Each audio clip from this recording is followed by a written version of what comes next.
स्वतंत्रता शब्द जो है, ये प्रायः हम लोग इसी चीज को समझते हैं कि राजनीतिक रूप से जो है हमको ज्यादा आजादी रहे, एटसेट्रा एटसेट्रा। लेकिन हम इस बात को पिछली क्लासेस में हमने तय किया है कि स्वतंत्रता का मतलब सिर्फ यही नहीं है कि हमको चंद बातों की आजादी हो।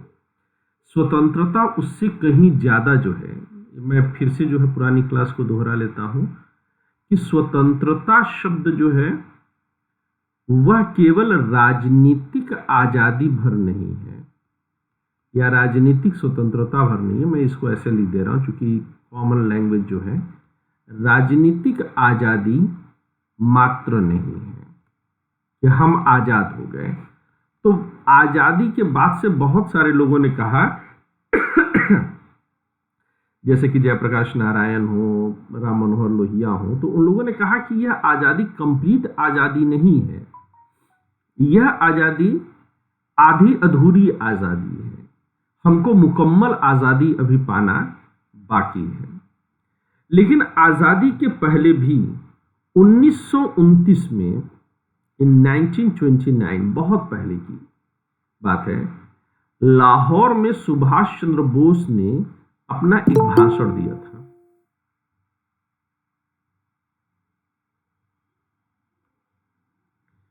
ठीक है, लाहौर में सुभाष चंद्र बोस ने भाषण दिया था।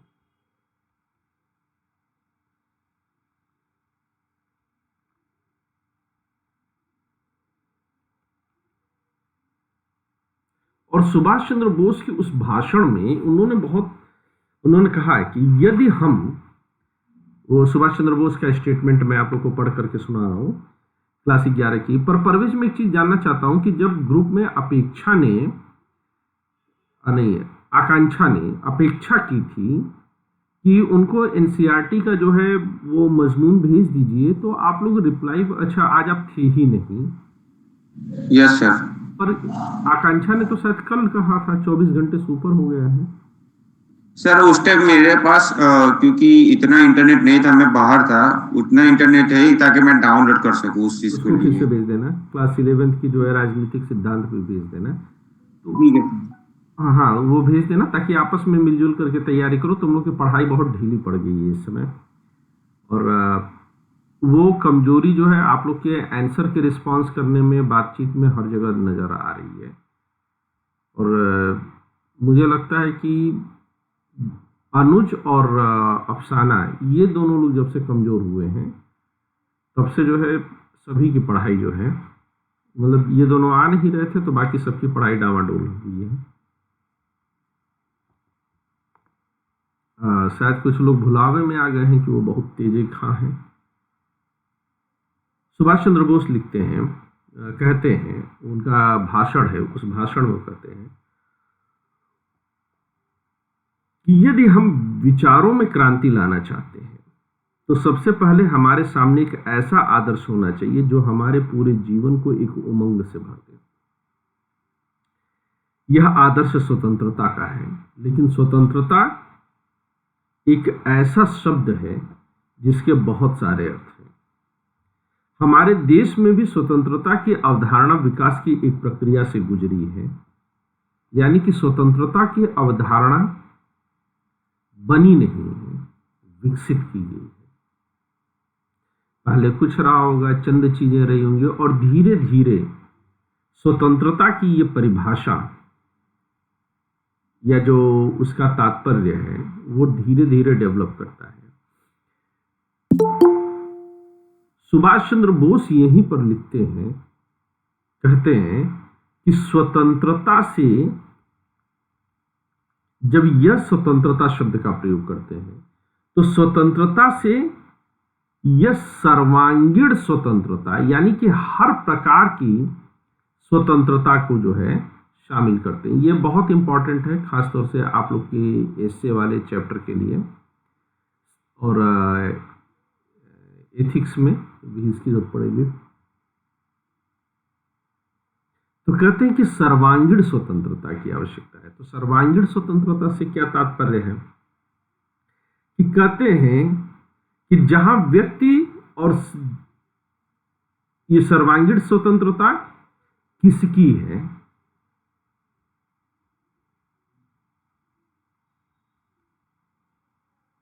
तो इसका जवाब देते हैं कि यह सर्वांगीण स्वतंत्रता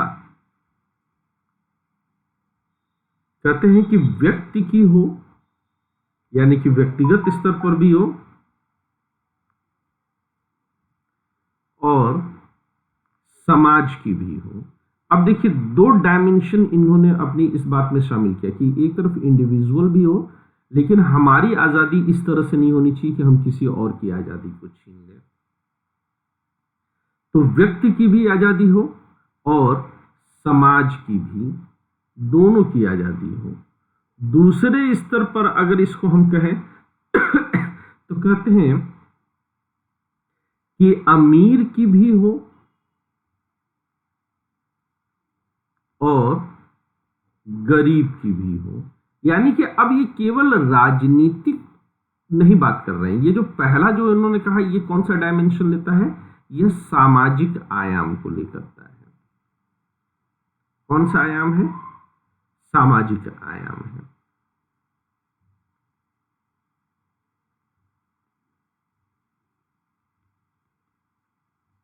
दूसरे में इसी बात को वो लेकर के आते हैं, कहते हैं कि अमीर की भी हो और गरीब की भी हो। यहां पर वह किसे लेकर के आते हैं? वह आर्थिक आयाम को सुभाष चंद्र बोस लेते हैं। फिर कहते हैं कि स्त्रियों की हो और पुरुषों की भी हो।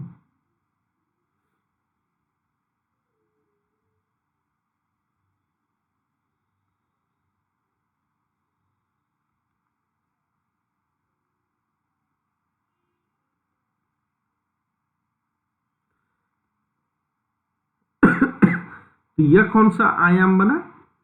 यह बना लैंगिक आयाम। तो ये सभी की, और कहते हैं सभी लोगों और सभी वर्गों की हो, यानी कि कोई छूटना नहीं चाहिए। ये कहते हैं आगे सुभाष चंद्र बोस। सुभाष चंद्र बोस आगे लिखते हैं कि स्वतंत्रता का मतलब केवल राजनीतिक गुलामी से मुक्ति तक सीमित नहीं रहना चाहिए, बल्कि यह संपत्ति का समान बंटवारा, जातिगत अवरोधों और सामाजिक असमानताओं का अंत तथा सांप्रदायिकता और धार्मिक असहिष्णुता का सर्वनाश भी होगा। यह आदर्श व्यवहार कुशल स्त्री पुरुषों को स्वप्न सरीखा लग सकता है, लेकिन केवल यही आदर्श आत्मा की भूख मिटा सकता है। यानी कि स्वतंत्रता को उन्होंने आध्यात्मिक जो है थोड़ा सा जो है फ्लेवर ले जाने की कोशिश की है। तो इन्होंने कहा कि स्वतंत्रता एक आयाम में सिमटी हुई बात नहीं है, यह बहुआयामी है। मैं आप लोग को हमेशा इस चीज को समझाने की कोशिश करता हूं कि देखिए, जब भी किसी प्रश्न का उत्तर लिखिए, और खास तौर से वह जो है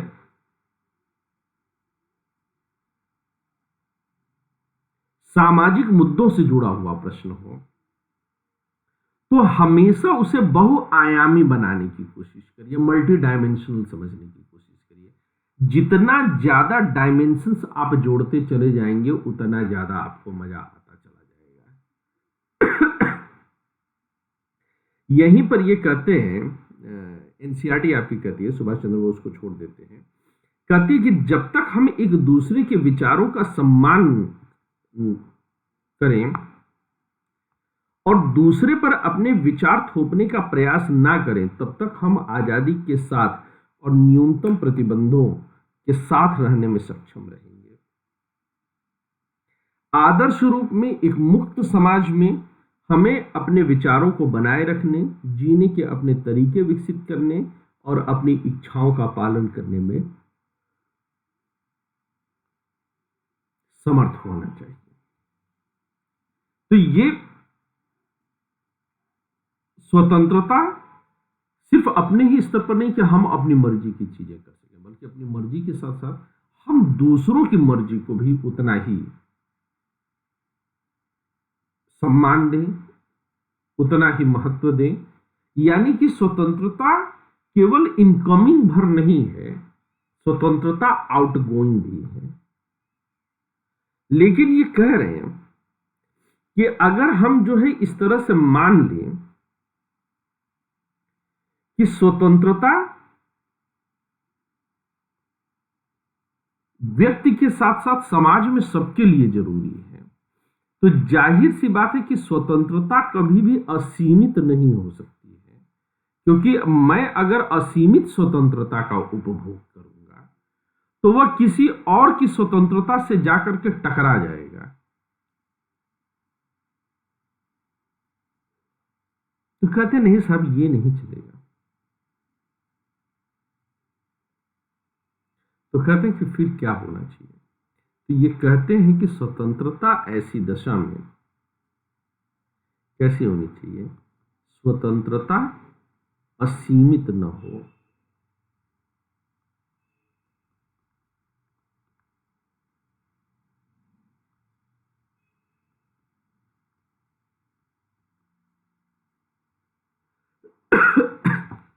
ये आप इसकी ऐसी कल्पना कर सकते हैं कि मान लीजिए कि आपको असीमित स्वतंत्रता दे दी गई, तो आप गाड़ी अपनी जिगजैग लहराना शुरू कर दीजिए। और जब गाड़ी जो है जिगजैग आप लहराना शुरू कर देंगे तो उसका नतीजा कहां पर जाकर के मिलेगा? उसका नतीजा ये मिलेगा कि आप अपनी गाड़ी जो है ले जाकर के दूसरों की गाड़ी में ठोकेंगे। इसलिए अगर एकदम खुली हाईवे भी हो तो भी आपको अपनी गाड़ी लहरानी नहीं चाहिए, एक लिमिट में रखना चाहिए। यह दूसरों के लिए भी अगर लिमिट छोड़ दिया तो अपने लिए भी नुकसानदेह है और दूसरों के लिए भी नुकसानदेह है।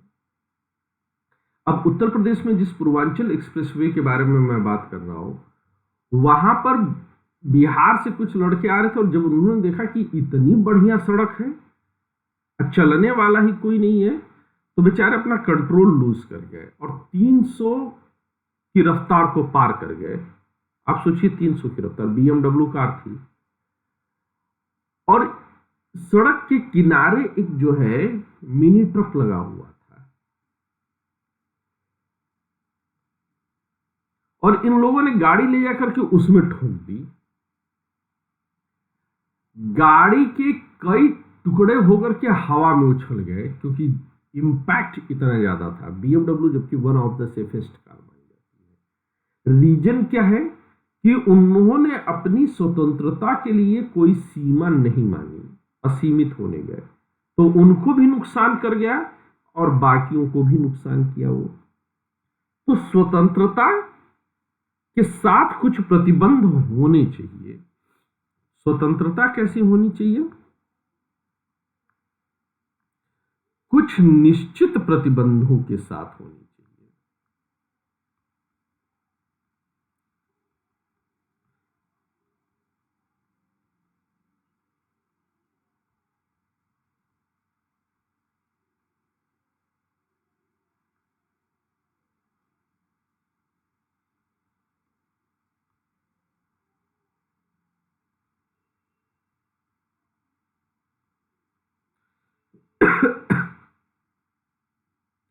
कह रहे हैं कि कुछ निश्चित प्रतिबंधों के साथ।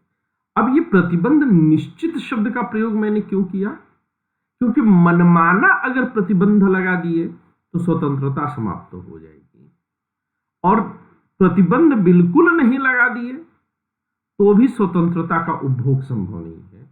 इसलिए स्वतंत्रता जब भी आएगी तो कुछ निश्चित प्रतिबंधों के साथ ही आएगी। आदर्श की दुनिया संभव है। कहने का मतलब क्या है कि आदर्श की दुनिया में हम ऐसी दुनिया की कल्पना कर सकते हैं जहां सब कुछ मेरी मर्जी के अनुसार हो रहा, तब किसी प्रतिबंध की आवश्यकता हमको नहीं लगती है। लेकिन वैसी दशा में अगर दूसरे के पास भी उतनी ही ताकतें अगर आ गई तो जाहिर सी बात है कि आप दोनों एक दूसरे को सीमित कर देंगे।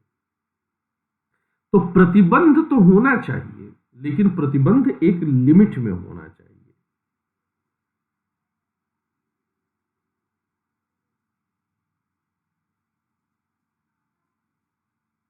तो सवाल ये है कि ये फिर जो प्रतिबंध हो इनका स्वरूप क्या हो, प्रतिबंधों का स्वरूप कैसा हो। तो क्या है कि प्रतिबंधों का स्वरूप कैसा हो, इसके लिए अलग अलग लोगों ने अलग अलग तर्क दिए। कुछ लोगों ने कहा राज्य की मर्जी पर छोड़ दीजिए, कुछ लोगों ने कहा जनता को छोड़ दीजिए, कुछ लोगों ने कहा प्रतिबंध लगाइए ही मत, कुछ लोगों ने कहा जितना प्रतिबंध जितना टाइट करके रखेंगे शुरू से उतना ही बढ़िया है। लेकिन प्रतिबंध क्या है, कितना हो, इसको लेकर के एक सिद्धांत जेएस मिल ने दिया था। दार्शनिक हैं ये। अब देखिए, जो लोग दर्शन शास्त्र से परहेज करते हैं उनके लिए भी आप देखिए कि दर्शन शास्त्र का प्रयोग हर जगह होगा। तो प्रतिबंध कैसा और कितना हो, स्वतंत्रता पर प्रतिबंध कैसा और कितना हो, इस बात का जवाब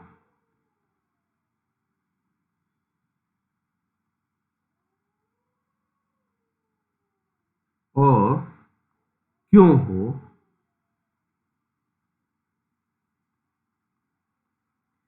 इस प्रश्न का जवाब ढूंढने की कोशिश कौन करता है। इस प्रश्न के जवाब ढूंढने की कई सारे लोग कोशिश करते हैं। हम यहां पर प्रोफेसर जेएस मिल के बारे में बात करेंगे। प्रोफेसर जेएस मिल का पूरा नाम है जॉन स्टुअर्ट मिल। मुझे बहुत प्रिय रहे हैं ये मानते हैं दुनिया में वही काम करना बढ़िया है जिसमें मजा मिले। तो एक तरह से सुखवादी दार्शनिक है, लेकिन मजा भी कैसा हो, तो कहे कि मजा जो है किसी को मुंह चिढ़ा करके मिले उसके मुकाबले किताब पढ़ करके जो मजा मिले वो ज्यादा बेहतर है। यानी कि मजा तो चाहिए लेकिन गुणवत्तापूर्ण मजा चाहिए। ये जॉन स्टुअर्ट मिल हम लोग आगे पढ़ेंगे। कब पढ़ेंगे? जब हम लोग एथिक्स पढ़ेंगे। और ये मैं दिली तौर पर महसूस करता हूँ कि एथिक्स पढ़ाने का अधिकार उसी को होना चाहिए जिसे फिलॉसफी आती हो, क्योंकि ethics is the part of the philosophy. तो अगर आप देखेंगे तो फिलॉसफी अगर आपकी समझ में आती है, यहीं से थोड़ा बहुत देखिएगा तो आपको जो है आपका एस्से वाला पेपर निपट जाएगा कायदे से।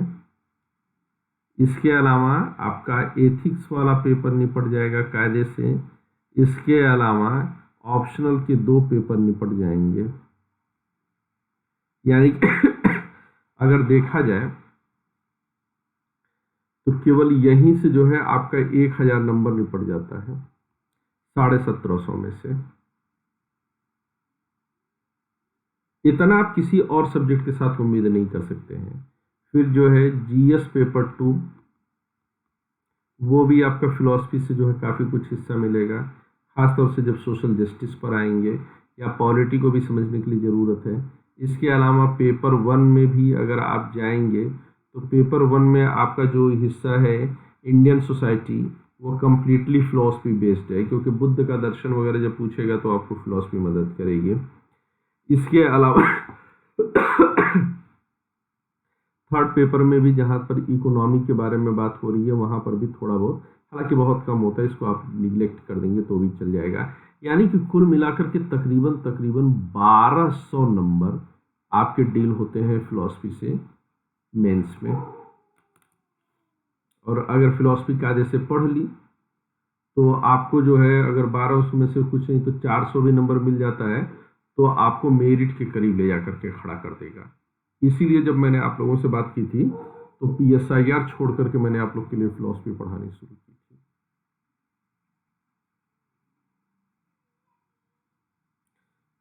तो क्या मैं फिलॉसफी का कोर्स बेचने की कोशिश कर रहा हूँ? नहीं, बेचने की कोशिश नहीं कर रहा हूँ, समझाने की कोशिश कर रहा हूँ। आप लोग जो है ऐसे समझिए इसको। तो प्रोफेसर स्टुअर्ट मिल क्या कहने की कोशिश कर रहे हैं प्रोफेसर स्टुअर्ट मिल जो है वो उनकी एक प्रसिद्ध कृति है, इनकी पुस्तक का नाम है, आप लोग लिख रहे हैं ना, और पुस्तक का नाम है ऑन लिबर्टी। इनकी बहुत फेमस बुक है, नाम आप लोग को याद रहना चाहिए, कई जगह काम आएगा। On liberty. ऑन लिबर्टी में उन्होंने कहा कि प्रतिबंध का स्वरूप के लिए इन्होंने हानि का सिद्धांत दिया, या हानि सिद्धांत, थ्योरी ऑफ लॉस, या लॉस थ्योरी भी इसको बोलते हैं, हानि सिद्धांत। हानि सिद्धांत क्या कहता है? ये कहता है कि किसी के कार्य करने की स्वतंत्रता में, मैं इसको पूरा लिखता हूं, आप लोग जरा देखिएगा।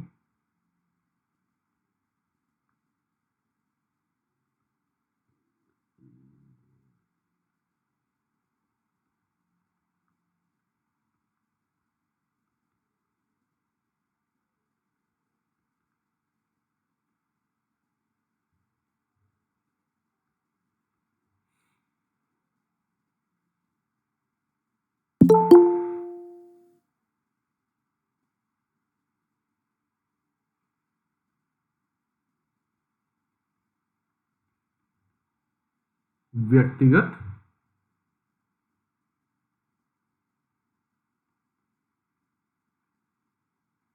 या सामूहिक रूप से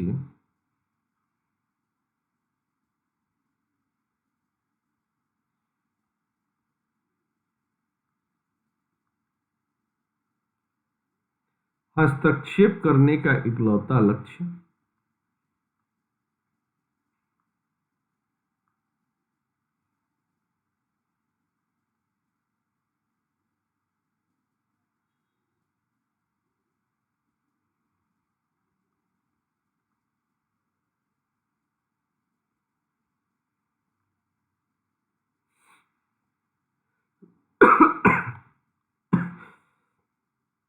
इकलौता लक्ष्य आत्मरक्षा है।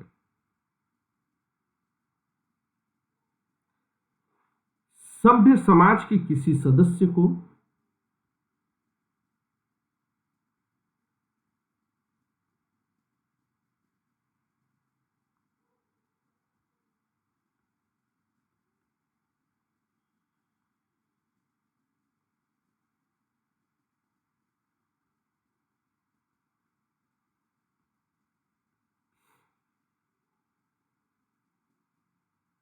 या सभ्य समाज के किसी सदस्य की इच्छा के खिलाफ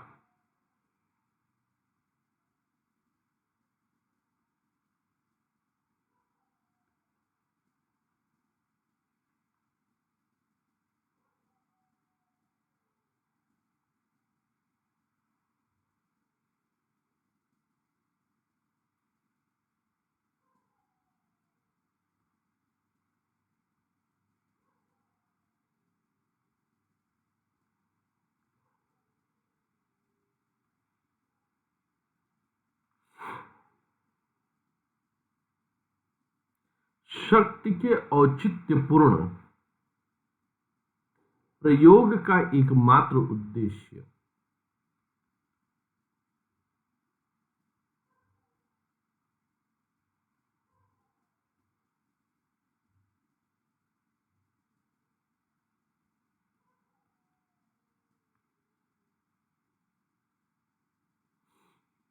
किसी अन्य को हानि से बचाना हो सकता है।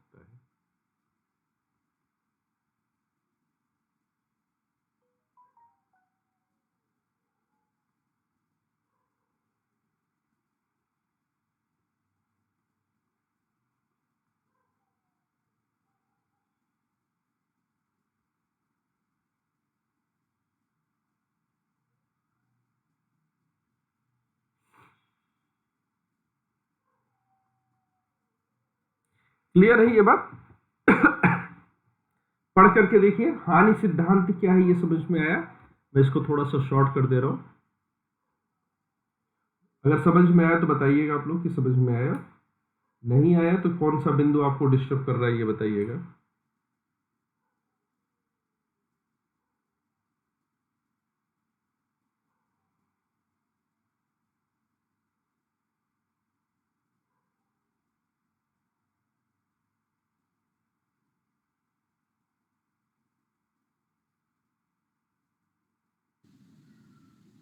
सर एक बार यहाँ से समझा दो सामूहिक रूप से। आवाज नहीं आ रही है, कौन बोल रहा है? सर आवाज नहीं आ रही मेरी? अभी सही आई।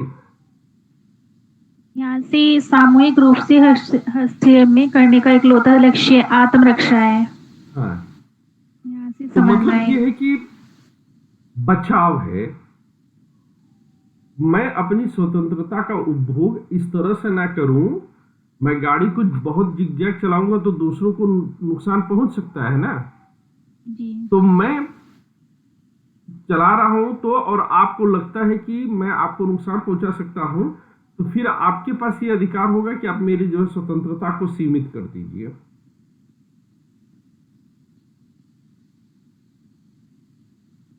ठीक है। ठीक है सर। अब मिल जो है यहीं पर कहते हैं, मिल आगे कहते हैं, क्या कहते हैं जरा इस बात को समझिएगा।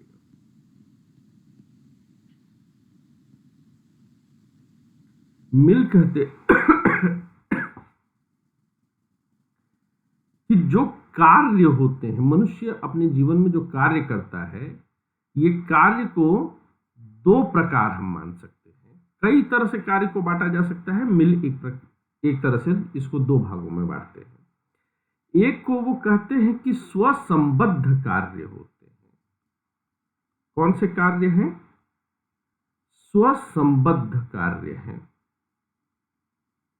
और दूसरा कौन से कार्य हैं? वो कहते हैं कि ये वो कार्य हैं जो परसंबद्ध कार्य हैं। स्वसंबद्ध कार्य और परसंबद्ध कार्य। तो कहते हैं कि स्वसंबद्ध कार्य वे होते हैं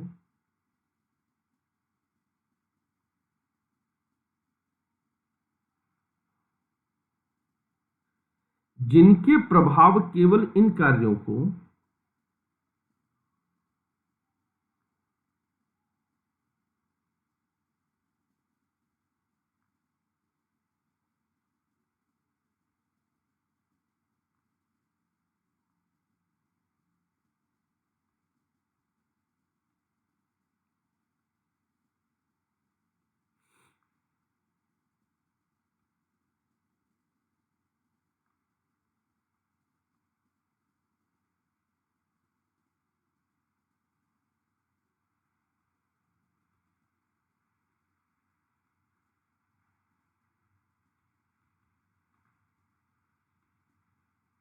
करने वाले व्यक्ति पर पड़ता है।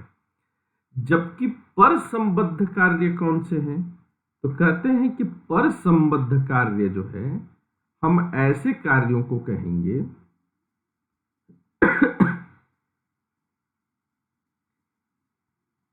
इसमें वे कार्य हैं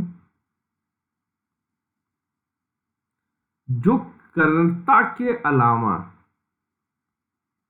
जो कर्ता के अलावा यानी कि काम करने वाले के अलावा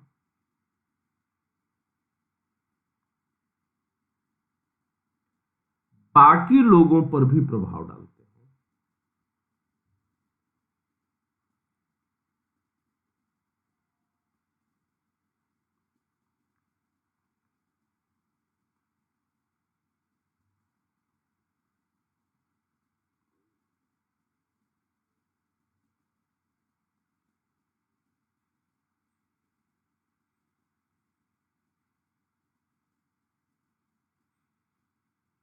बाकी लोगों पर भी प्रभाव डालते हैं। तो ये कहते हैं मिल कि भैया अब दो तरीके के कार्य हम लोगों ने डिसाइड कर लिए। स्वसंबद्ध कार्य, तो कहते हैं कि स्वसंबद्ध कार्य पर जो है, यहां पर अगर स्वसंबद्ध कार्य है तो कहते हैं कि इनके लिए राज्य अथवा किसी अन्य संस्था को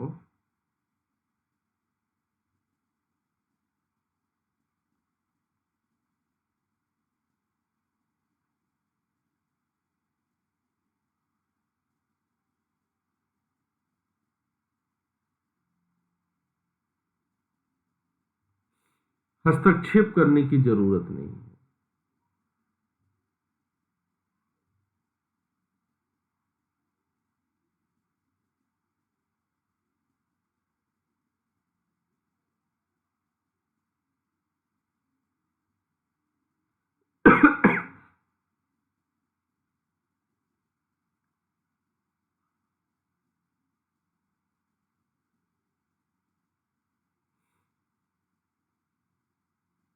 जरूरत नहीं है।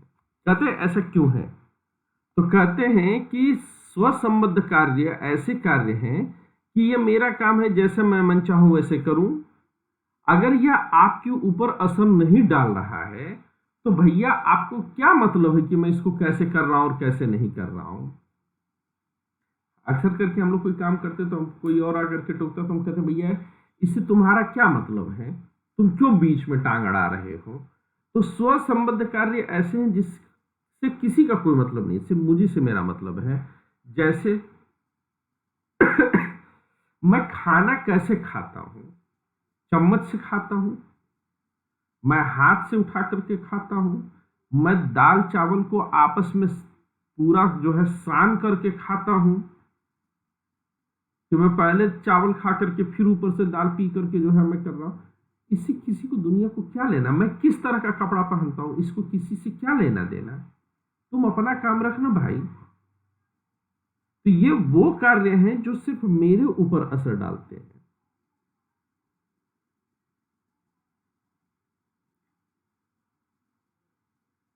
और वे कार्य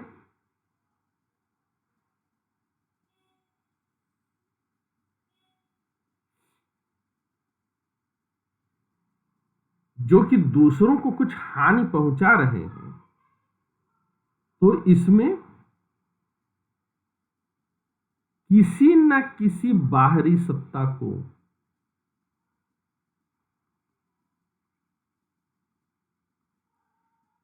किसी न किसी बाहरी सत्ता को कहे जाने का मतलब क्या हुआ? जैसे राज्य,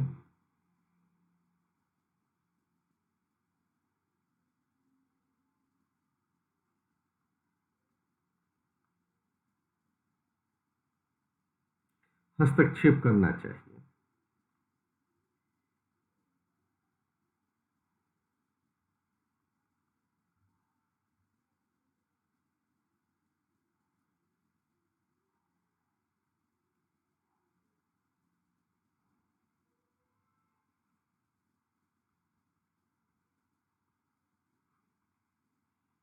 हस्तक्षेप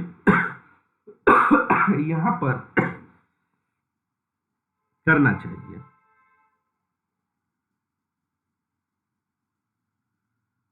क्योंकि यह औरों की जिंदगी को प्रभावित करता है। तो मेरे हिसाब से स्वसंबद्ध कार्य और पर संबद्ध कार्य आप लोगों को कार्य से समझ में आया होगा। Yes sir. आ गया? Yes sir. तो